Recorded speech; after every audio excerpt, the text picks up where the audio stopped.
Gideon shoved the door to Sugar and Frost Bakery open with enough force to rattle the glass in its frame at 12 minutes past midnight. 4 of his largest enforcers flanked him in the doorway, their shoulders still streaked with blood from the warehouse interrogation they had just finished.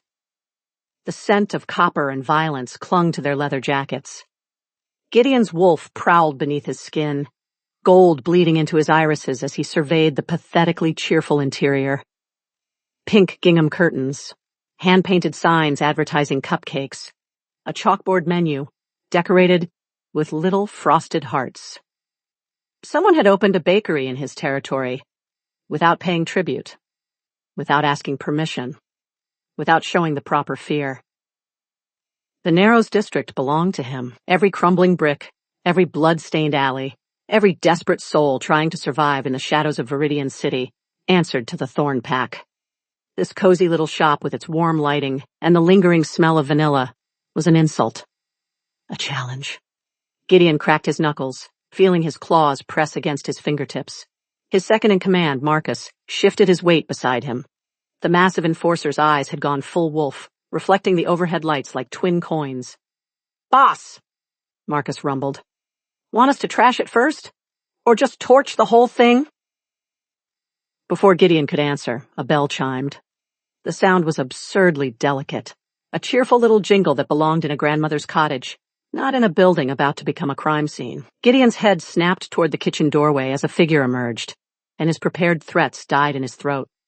She was wiping flour off her cheek with the back of her hand, leaving a white streak across skin that looked impossibly soft in the warm light. Golden brown hair escaped from a messy bun, framing a face that made something in Gideon's chest constrict painfully. Hazel eyes, bright and warm, an oversized cream sweater that slipped off one shoulder, a floral apron dusted with what looked like powdered sugar. She was the most beautiful woman he had ever seen, and she was smiling at him. "Oh, thank goodness," she said, her voice like honey. "I was hoping someone would stop by. I was testing a new cinnamon roll recipe for the morning rush, and I always bake too much when I'm stressed." Gideon stared at her. His enforcers stared at her. Marcus made a sound like a strangled cough. The woman's gaze traveled over them, and Gideon waited for the inevitable scream. For her eyes to widen in terror as she registered the blood on their clothes, the predatory stillness in their postures, the barely contained violence radiating from every inch of their bodies. Instead, her expression shifted to concern. She gasped softly, stepping closer. "Oh no, honey. What happened to your face?" Gideon blinked.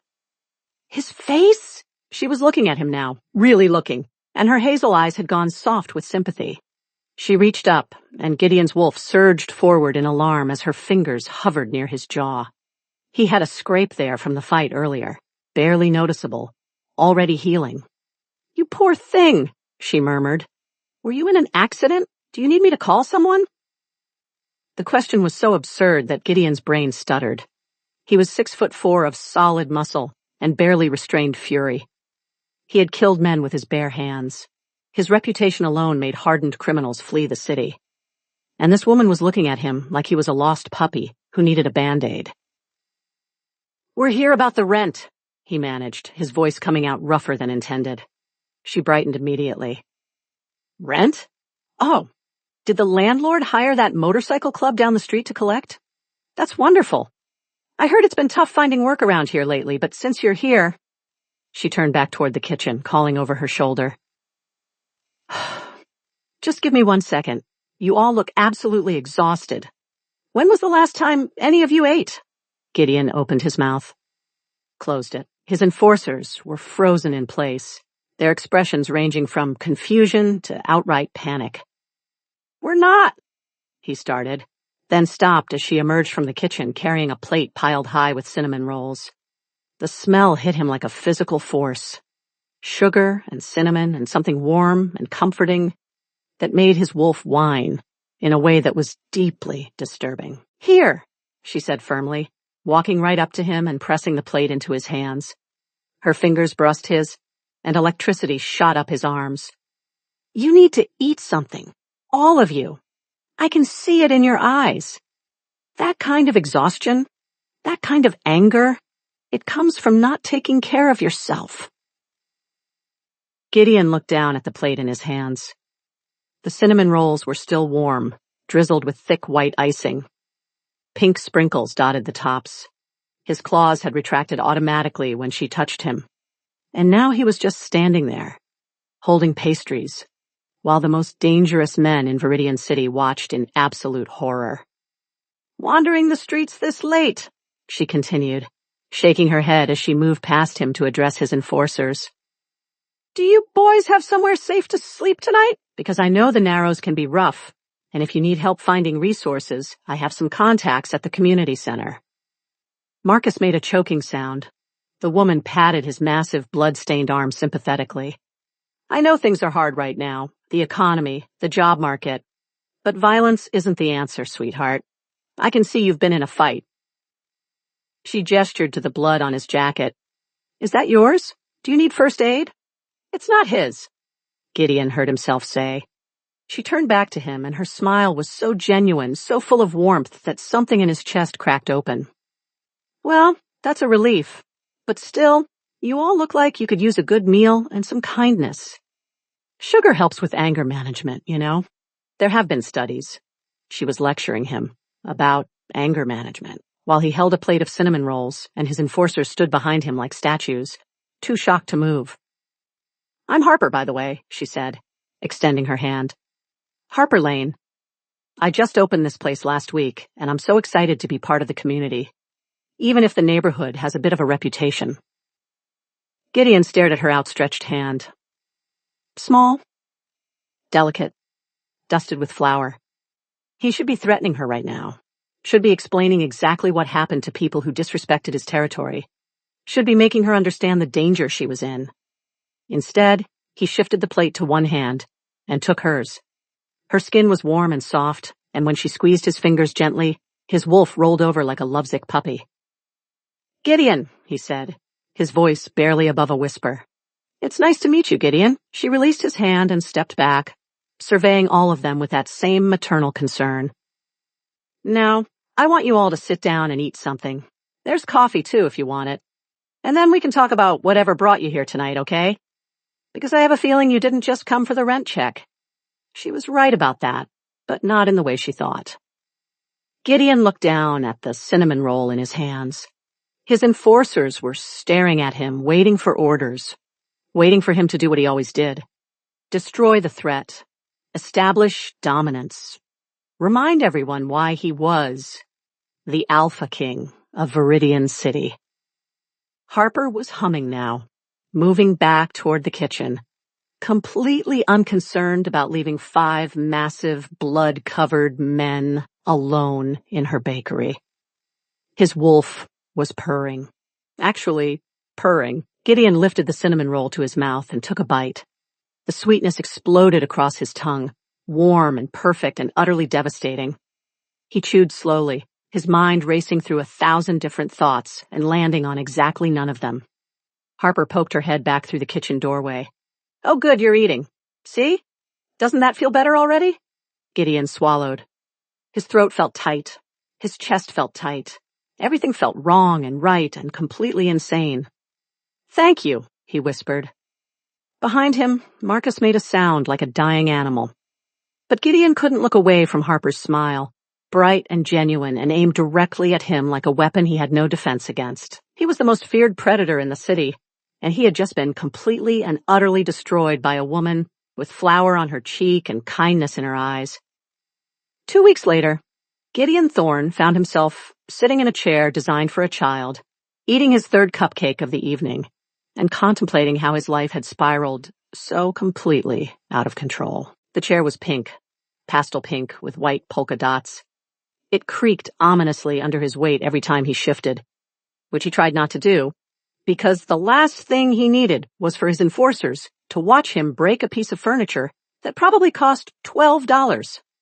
He had wedged himself into the corner of Sugar and Frost Bakery, his knees nearly touching his chest, a plate of lemon lavender cupcakes balanced on his thigh.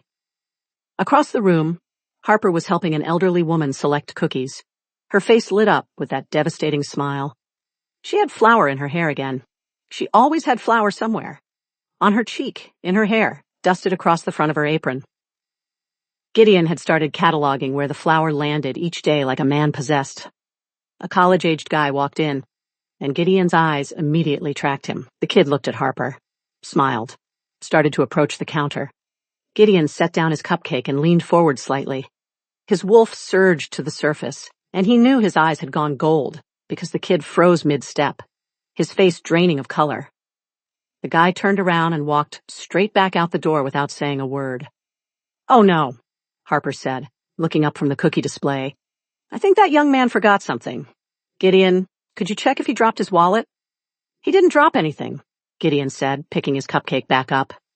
She gave him a concerned look. "You know, you've been spending a lot of time here. Don't you have a job to get to?"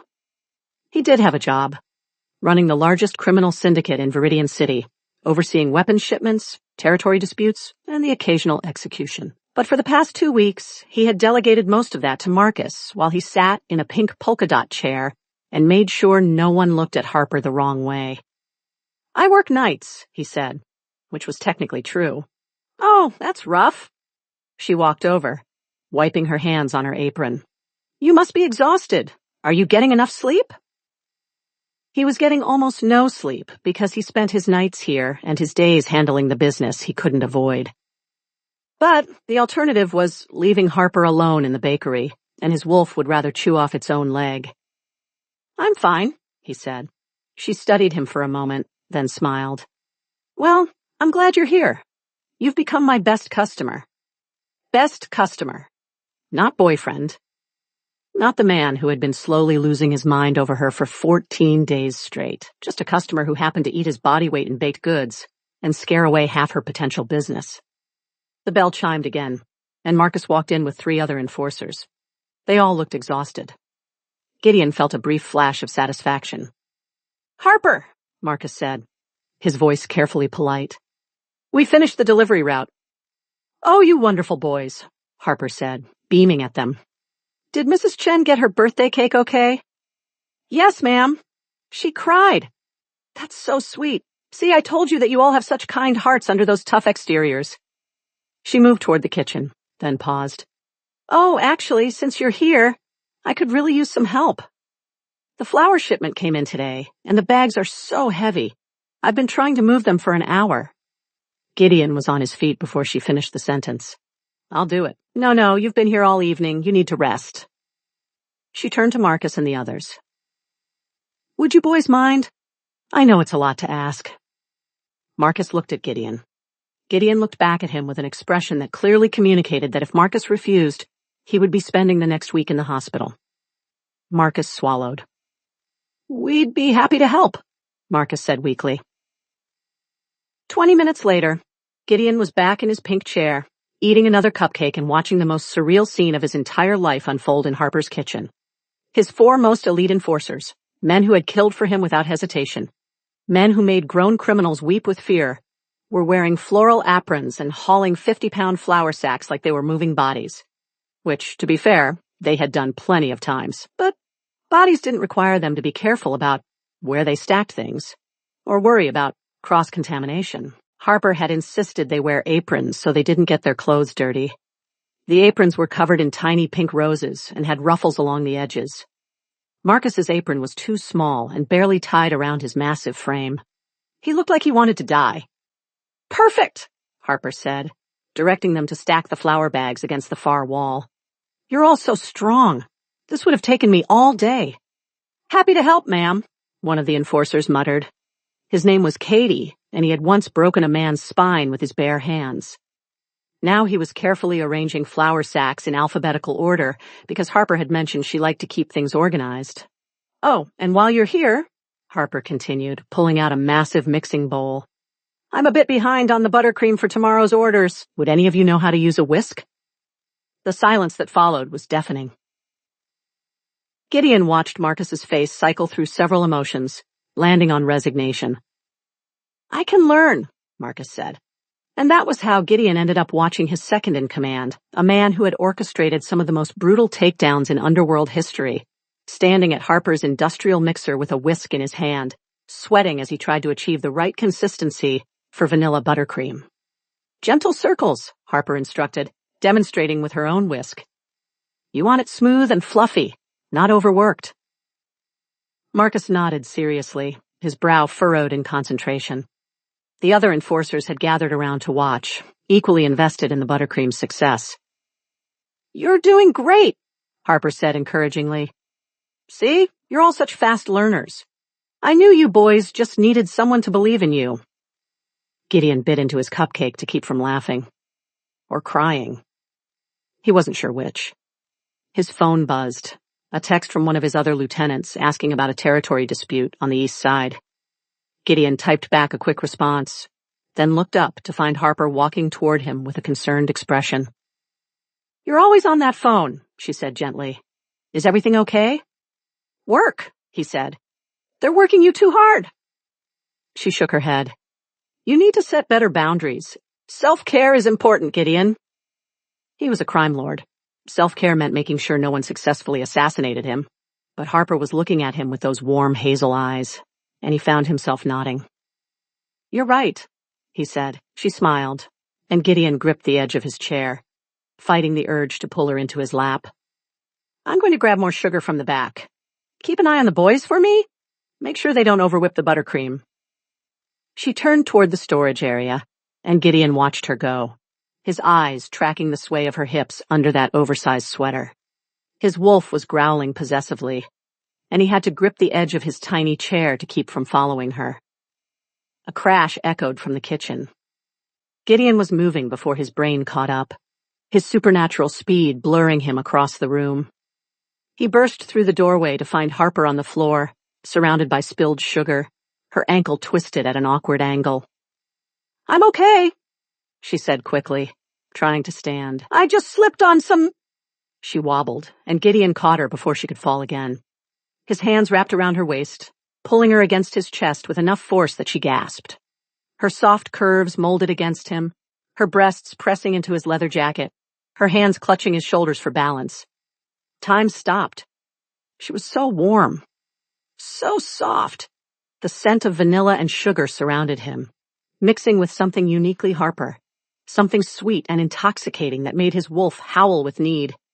Her face was inches from his, her lips parted in surprise, her hazel eyes wide.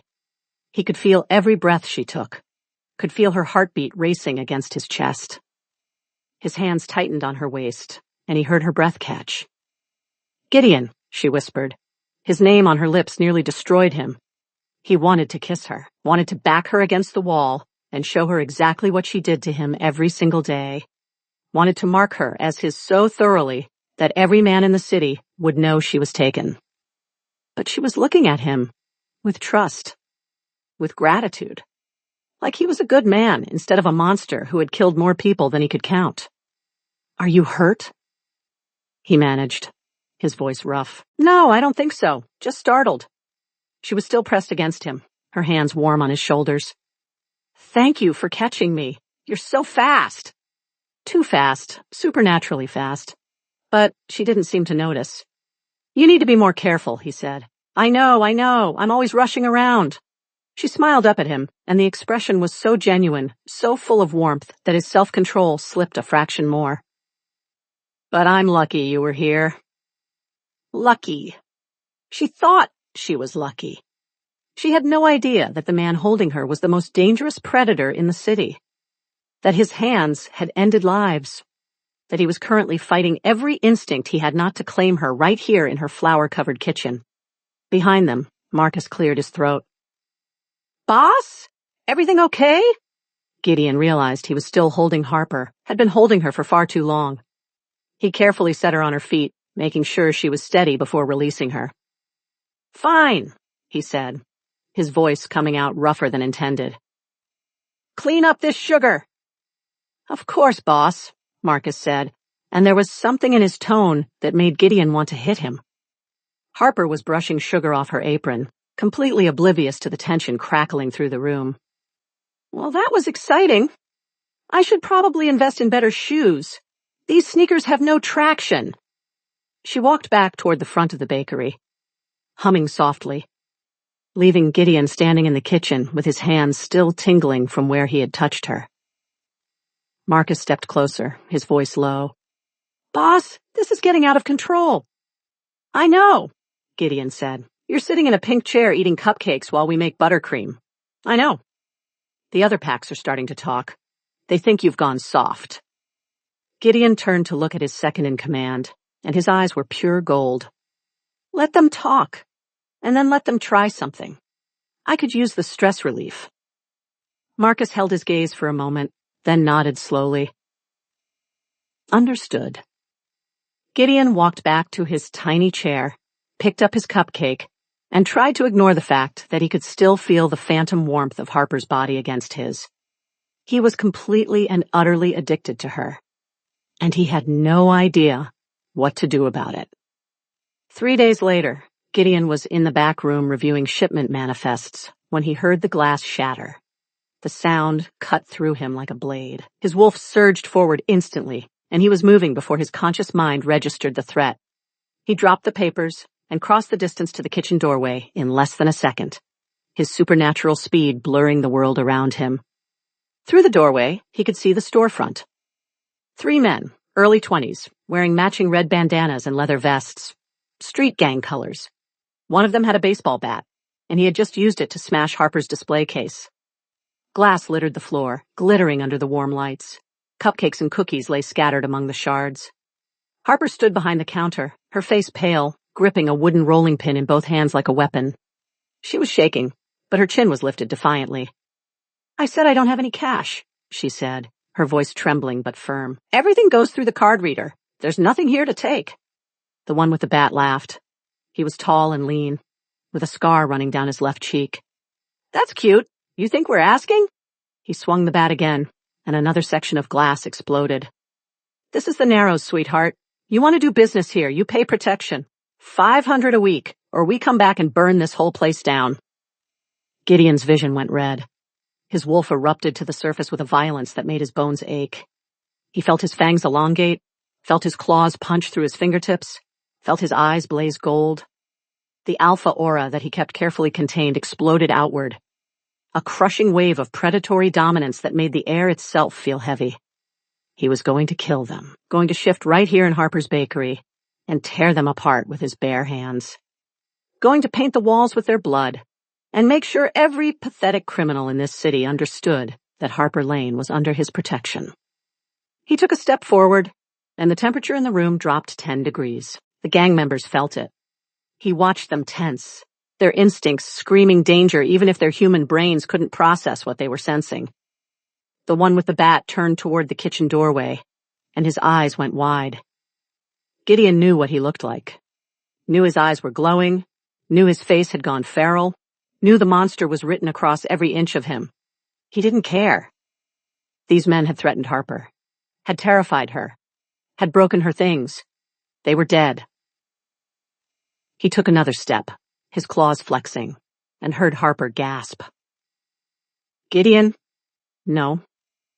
Her voice cut through the rage like a lifeline. He froze, his wolf snarling in frustration, and turned his head slightly to look at her. She had moved out from behind the counter, the rolling pin still clutched in her hands, but she wasn't looking at the gang members anymore. She was looking at him. Her hazel eyes were wide with fear, but not fear of him. Fear for him. Please don't, she said, her voice breaking. They aren't worth it. You'll go to jail. You'll get hurt. The words didn't make sense. He was about to commit murder, and she was worried about him getting hurt. About him going to jail, like he was just a normal man who might get arrested for assault instead of an alpha werewolf who could snap all 3 of these idiots in half without breaking a sweat. She crossed the distance between them, stepping carefully over the broken glass, and grabbed his arm. Her small hand wrapped around his bicep, and he felt the touch like an electric shock. She was shaking, her fingers digging into his leather jacket. Please, she whispered. Just let them go. I'll call the police. You don't have to do this. The police. She wanted to call the police. Like they could do anything. Like they would even try. In the Narrows, where Gideon's word was law, and the cops knew better than to interfere. But she was looking at him with those eyes, and her hand was on his arm, and she was begging him not to fight, because she thought he was a good man. Thought he was just a customer who spent too much time in her bakery. Thought he needed protection from these pathetic humans with their baseball bat and their stupid red bandanas. Gideon closed his eyes and forced his wolf down. It fought him every step of the way, howling in rage, demanding blood. His fangs retracted slowly, painfully. His claws slid back beneath his skin. The gold faded from his eyes, leaving them dark and human. When he opened them again, Harper was still watching him, her expression worried and grateful and so achingly trusting that it made his chest hurt. He looked past her to the gang members. They were staring at him now, their earlier bravado cracking. The one with the bat had gone pale. Gideon gently removed Harper's hand from his arm, his fingers lingering on hers for just a moment. Then he walked forward, his movements slow and deliberate. "Harper," he said, his voice perfectly calm, perfectly polite. "Would you mind going to the back room for a moment? I'd like to have a conversation with these gentlemen." "Gideon, I don't think—" "Please." He didn't look at her, keeping his eyes locked on the gang leader. "Just for a minute. I promise I won't do anything that would disappoint you." He heard her hesitate. Then her footsteps retreated toward the kitchen. The door swung shut behind her, and Gideon smiled. It wasn't a nice smile. He crossed the remaining distance to the gang leader in 3 strides. The man tried to raise the bat, but Gideon caught it mid-swing with one hand, his grip crushing the wood. The bat splintered, and he tossed the pieces aside like trash. "Let me tell you a story," Gideon said, his voice still perfectly calm, perfectly pleasant. "There was once a group of very stupid men who walked into the wrong bakery. They broke things that didn't belong to them. They frightened someone I care about. And then they made the catastrophic mistake of still being here when I decided to introduce myself." The gang leader tried to back up, but Gideon's hand shot out and gripped his throat. Not hard enough to choke, just hard enough to keep him in place. "Do you know who I am?" Gideon asked. The man's eyes were bulging now, his face going red. He shook his head frantically. "No? Let me enlighten you." Gideon leaned in close, his voice dropping to a whisper that somehow carried through the entire room. "My name is Gideon Thorne. I own the Narrows. I own the docks. I own every street, every building, every pathetic little gang that thinks they can operate in my city. And you just walked into my territory and threatened what's mine." Recognition dawned in the gang leader's eyes, followed immediately by pure, primal terror. He tried to speak, but Gideon's grip tightened just slightly. "Here's what's going to happen," Gideon continued, his tone still conversational, still polite. "You and your friends are going to get down on your hands and knees. You're going to pick up every single piece of glass from that display case, every crumb of every cupcake, every splinter of wood, and you're going to do it with your bare hands, very carefully, because if I see a single drop of blood on Harper's floor, I'm going to be very upset." He released the gang leader's throat, and the man collapsed, gasping. "And then," Gideon said, looking at each of the 3 men in turn, "you're going to leave this bakery. You're going to leave the Narrows. You're going to leave Viridian City entirely. Because if I ever see your faces again, if I ever hear that you've come within 10 blocks of this building, I'm going to find you. And I'm going to take my time." He crouched down, bringing himself eye level with the gang leader, who was still on his knees. "I'll start with your fingers," Gideon said pleasantly. "Break them one by one. Then your hands, your wrists, your arms. I'll work my way through every bone in your body until you're nothing but a screaming pile of shattered pieces. And then, when you're begging me to kill you, when you're praying for death, I'll heal you just enough to start over. Do you understand?" The gang leader nodded frantically, tears streaming down his face. A dark stain spread across the front of his jeans. "Excellent." Gideon stood up, brushing imaginary dust from his jacket. "You have 5 minutes. I suggest you work quickly." The 3 men scrambled to obey, dropping to their hands and knees and frantically gathering broken glass. Their hands were shaking so badly they could barely grip the shards. One of them was crying openly. Another was whispering prayers under his breath. Gideon watched them work, his expression pleasant, his posture relaxed. Inside, his wolf was still snarling, still demanding blood. But Harper was in the back room, and she thought he was a good man, and he would rather die than prove her wrong. 4 minutes and 30 seconds later, The gang members had cleaned up every visible piece of glass and debris. They stood in a trembling line, their hands cut and bleeding despite their care, their faces pale with terror. "The door is behind you," Gideon said politely. "I trust you remember the way out." They ran, stumbling over each other in their haste to escape. The bell chimed cheerfully as they burst through the door and disappeared into the night. Gideon stood alone in the storefront, surrounded by the warm smell of vanilla and cinnamon, and tried to get his breathing under control. His hands were shaking. His wolf was still prowling beneath his skin, unsatisfied, demanding to hunt down the men who had dared threaten Harper. The kitchen door opened, and Harper emerged, her face anxious. "Are they gone?" she asked. "Yes. Did you hurt them?" No. It was technically true. He hadn't laid a hand on them beyond that initial grip. The terror had done all the work. She sagged with relief, crossing the room to stand beside him. "Thank God. I was so worried. Those guys looked dangerous, and you just walked right up to them." She shook her head. "You're either very brave or very stupid." "Probably both," he said. She laughed, the sound shaky but genuine, and then she did something that nearly stopped his heart. She wrapped her arms around him, pressing her face against his chest, hugging him tightly. "Thank you," she whispered, "for making them leave, for not getting hurt." Gideon stood frozen, his arms hovering uncertainly at his sides. She was hugging him. Harper was hugging him. Her soft body was pressed against his, her warmth seeping through his leather jacket, her vanilla scent surrounding him completely. Slowly, carefully, he lowered his arms and wrapped them around her. She fit perfectly against him, like she was made to be there. His wolf finally quieted, purring with satisfaction. "You're safe," he said, his voice rough. "I promise no one will ever threaten you again." She pulled back slightly to look up at him, and her smile was radiant. "I know, because I have you." She had no idea how true that was, had no idea that she owned him completely, body and soul, had no idea that he would burn the entire city to the ground before he let anyone hurt her. "Yeah," he said softly. "You have me." And he meant it more than he had ever meant anything in his life. The bakery was locked up, the lights dimmed to a soft glow. Harper stood by the counter, her arms wrapped around herself, and Gideon knew the moment had come. She had been quiet since the gang left, helping him tape cardboard over the damaged display case. But now she was looking at him with an expression he couldn't quite read, and his wolf was pacing anxiously beneath his skin. "Gideon," she said softly, "I need you to be honest with me." His chest tightened. "About what?"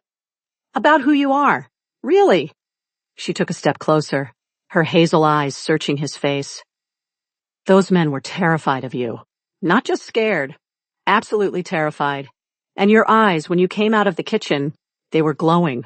Gold. Like an animal." He had known this was coming. Had known that eventually she would see too much. Would ask questions he couldn't deflect. But knowing didn't make it any easier. "And you moved so fast," she continued. "When I tripped the other day, no one moves that fast. No normal person, anyway." Gideon felt his carefully constructed world crumbling. She was going to figure it out, was going to realize what he was, what he had done, and she was going to look at him with fear instead of warmth. The thought made him want to tear his own heart out. "Harper," he started, his voice rough. "Just tell me the truth," she said. "Please, I can handle it. I just need to know." He took a breath, then another. His wolf was howling, begging him not to do this, not to ruin the one good thing in his miserable existence. But she deserved the truth, deserved to know what kind of monster had been sitting in her bakery for the past 3 weeks. "I'm the Alpha King of Viridian City," he said, the words coming out flat and emotionless. "I run the largest criminal syndicate in the underworld. Weapons, territory, enforcement, everything illegal that happens in this city, I either control it or I know about it. Those men were afraid of me because I've killed people. A lot of people. And I'm not human. I'm a werewolf. An alpha. The most dangerous predator in the city." The silence that followed was deafening. Harper stared at him, her expression unreadable, and Gideon felt something inside him break. "I understand if you want me to leave," he said quietly.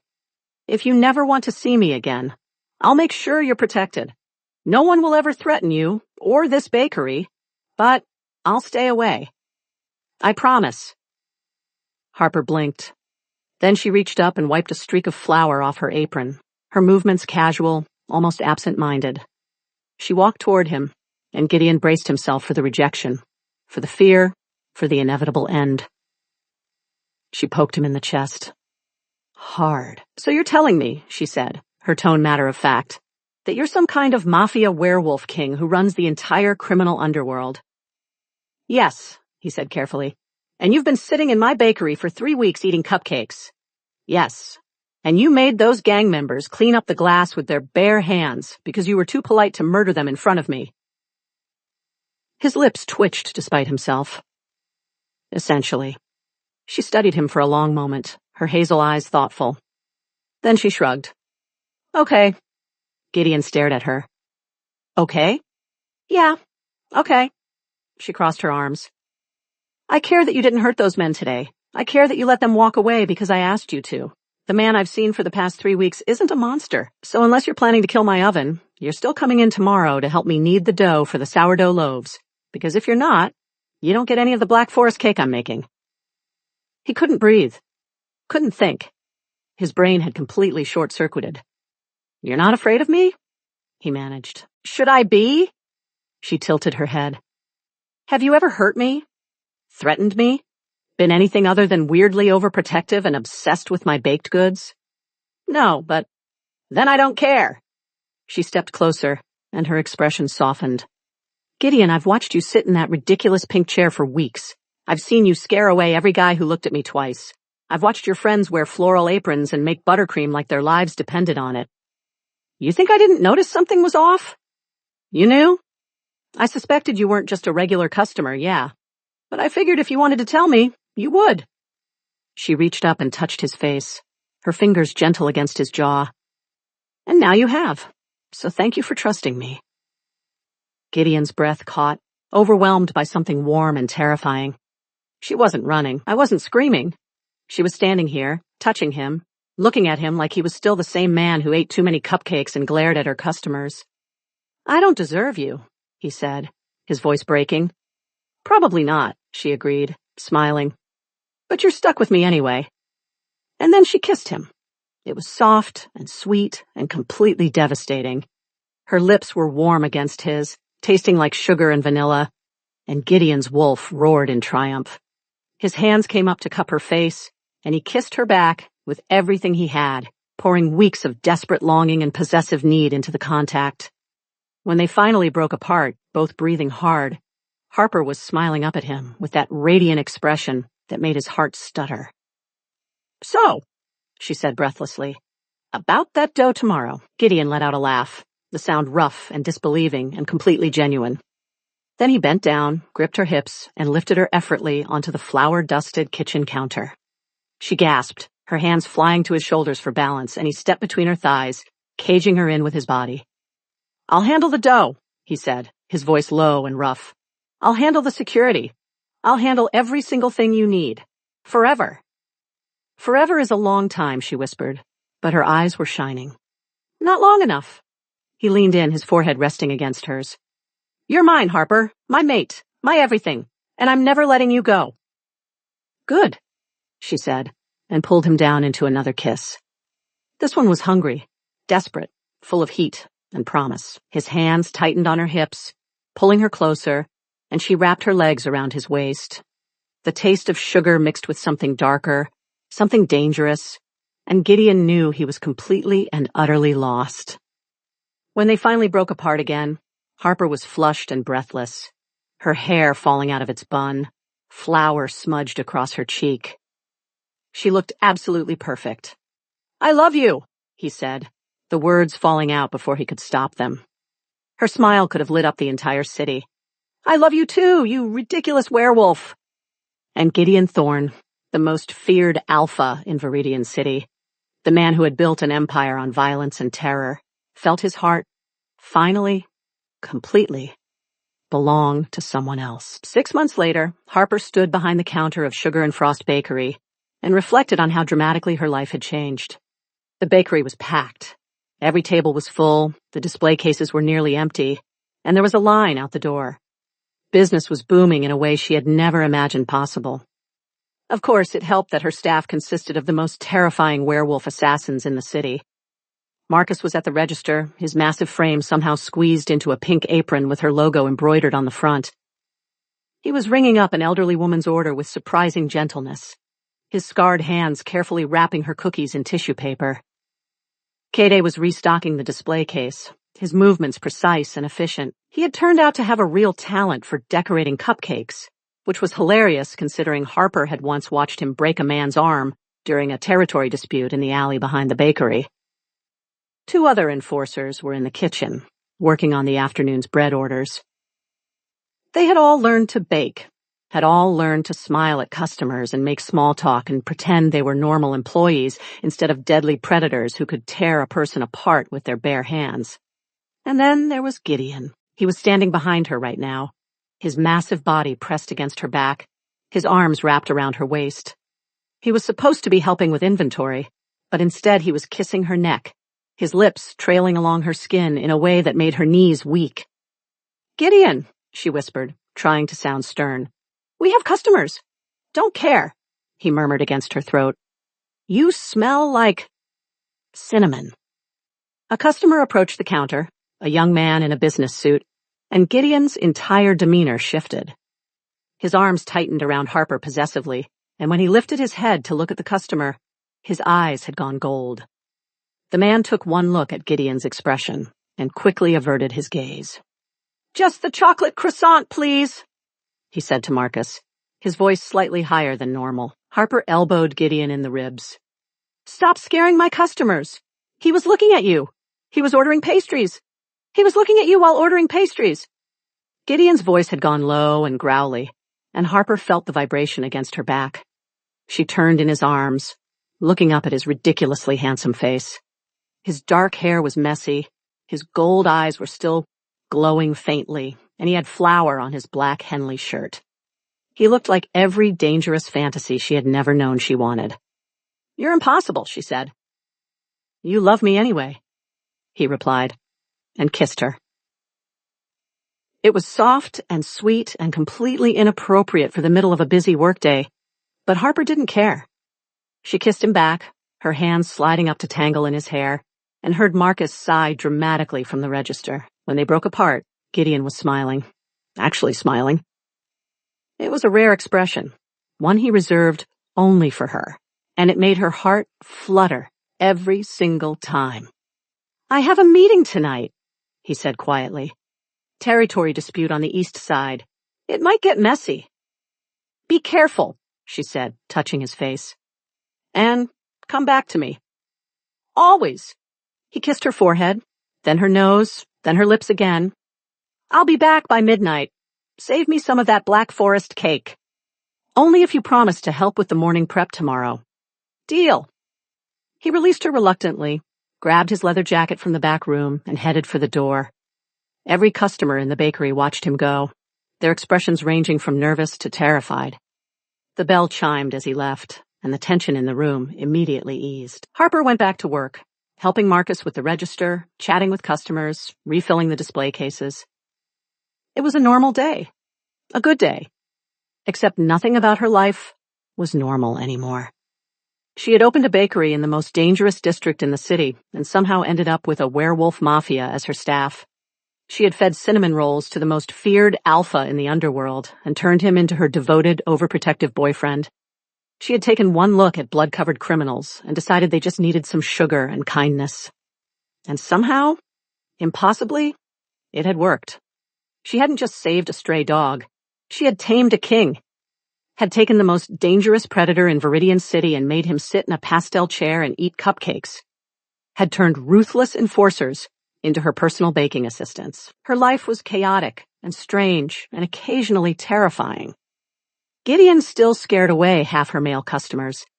His enforcers still disappeared for hours to handle business that she knew better than to ask about. She was dating a crime lord who could shift into a massive wolf and had probably killed more people than she wanted to know about. But when Gideon came back at midnight, smelling like violence and danger, and pulled her into his arms like she was the only thing in the world that mattered. Harper knew she wouldn't trade any of it. Not the chaos, not the danger, not the ridiculous sight of werewolf assassins wearing floral aprons and arguing about buttercream consistency.